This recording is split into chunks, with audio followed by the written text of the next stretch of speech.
जब हमारा पूर्व का कोई कर्म बड़ा भयानक बिगड़ जाता है तो वो प्रारब्ध बन करके मृत्यु के रूप में उपस्थित होता है। जैसे कोई गर्भ में ही मर गया, कोई बच्चापन में मर गया, कोई जवानी में मर गया। तो मृत्यु भी एक होती है स्वाभाविक, एक होती है आकस्मिक और एक होती है अकाल, अकाल मृत्यु। जब किसी से भयानक पाप बन जाता है, मान लो उसका प्रारब्ध है अपराध, वैष्णव अपराध और दुराचार, नाना प्रकार के पाप, तो अब वो 80 वर्ष नहीं जिएगा, अब उसको अकाल मृत्यु में मरना पड़ेगा, क्योंकि भयानक अपराध बन गया। अब देवी शक्ति उसका विनाश करेगी, उसकी बुद्धि को भ्रष्ट करके उसे मरवाएगी। अगर आपसे कोई पूर्व में ऐसे पाप बन गए हैं जो आपको इस जन्म में भयानक मृत्यु दंड देने के लिए तैयार है, तो सांप काटेगा, अचानक पैर फिसल जाएगा, आप गिर पड़ेंगे, आप अचानक पानी में प्रवाह में डूब जाएंगे, आपका हृदय फेल हो जाएगा, आपका एक्सीडेंट हो जाएगा, आप किसी आग आदि, करंट, बिजली आदि से अकस्मात आपकी ये मृत्यु हो जाएगी। इसे अकाल मृत्यु नहीं कहते, इसे अकाल मृत्यु नहीं कहते। सांप से काटना, अचानक पैर फिसल जाना, पानी के प्रवाह में डूबकर मर जाना, हार्ट फेल हो जाना और किसी दुर्घटना एक्सीडेंट में मर जाना, किसी बिजली ऊर्जा आदि में, अग्नि आदि में जलकर मर जाना, ये अकाल मृत्यु नहीं है, ये पूर्व पाप का परिणाम है। अकाल मृत्यु वर्तमान के पाप का परिणाम होती है। ध्यान देना, अकाल मृत्यु जो होती है वो पूर्व के पाप का नहीं, पूर्व के पाप का ये परिणाम होगा।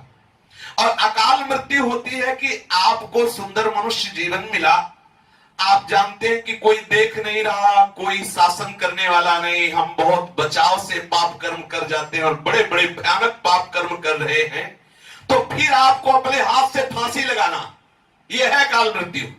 अपने हाथ से फांसी लगाकर मरना, कुएं में कूद कर मरना, रेल के नीचे जाके कट के मरना, ऊपर ऊंचाई से कूद कर मरना, जहर खा लेना और शरीर को मिट्टी का तेल आदि डाल करके आग लगा देना, ये सब अकाल मृत्यु। देखो कितना भयानक दंड उस कर्म का उसको इसी। और ये ऐसा नहीं कि आपको 50 वर्ष जीना है तो 50वें वर्ष में ही जाके करेंगे, नहीं। यदि आपसे भयानक अपराध बन रहा है तो आपको बहुत शीघ्र अकाल मृत्यु स्वीकार करनी हो। इसे ही अकाल मतलब पूरा समय ना होने पर भी आपको मरना पड़ेगा, क्योंकि आप प्रकृति में बहुत दुराचार कर रहे हैं। इसे अकाल मृत्यु कहते हैं। किसी का एक्सीडेंट हो जाना, सांप काट लेना, बिजली से मर जाना, या हार्ट फेल हो जाना, या पैर फिसल करके मर जाना, या पानी प्रवाह में मर जाना, ये आकस्मिक मृत्यु है पूर्व पाप के कारण, उसे अकाल मृत्यु नहीं कहते। नहीं तो जैसे पूज्य श्री मामा जी दुर्घटना में, एक्सीडेंट में पधार गए, तो क्या उनकी अकाल मृत्यु हुई? क्या ये पूर्व का संयोग ऐसा था, वो हो गया। अकाल मृत्यु वर्तमान के पापी को होती है। वर्तमान में जो भयानक अपराध कर देता है वो स्वयं फांसी लगा के मरता है, स्वयं कुएं में कूद कर मरता है, गाड़ी के नीचे आ जाकर कटता है, ऊपर ऊंचाई से कूदता है, जहर खा लेता है, तेल डाल के शरीर में आग लगा लेता है, ये सब अकाल मृत्यु है। अकाल मृत्यु वाले की बहुत बड़ी दुर्दशा होती है, जिसे आत्महत्या कहते हैं। सबसे ज्यादा दुर्गति अगर किसी को दंड मिलता है तो ऐसे लोगों को मिलता है, आत्महनन गति जाए। आत्महत्यारा बहुत बड़ा पापी है, उसे बहुत दंड मिलता है। इसलिए साधक को सावधान रहना चाहिए। मनुष्य शरीर कर्म करने के लिए मिला हुआ है, पर ऐसे कर्म करें कि कहीं आपको अकाल मृत्यु न करनी पड़े। ऐसे कर्म न बन जाए जो हमें ऐसा बांध दे कि अब हमारी बुद्धि काम न करे, हमारी कोई भी सोच।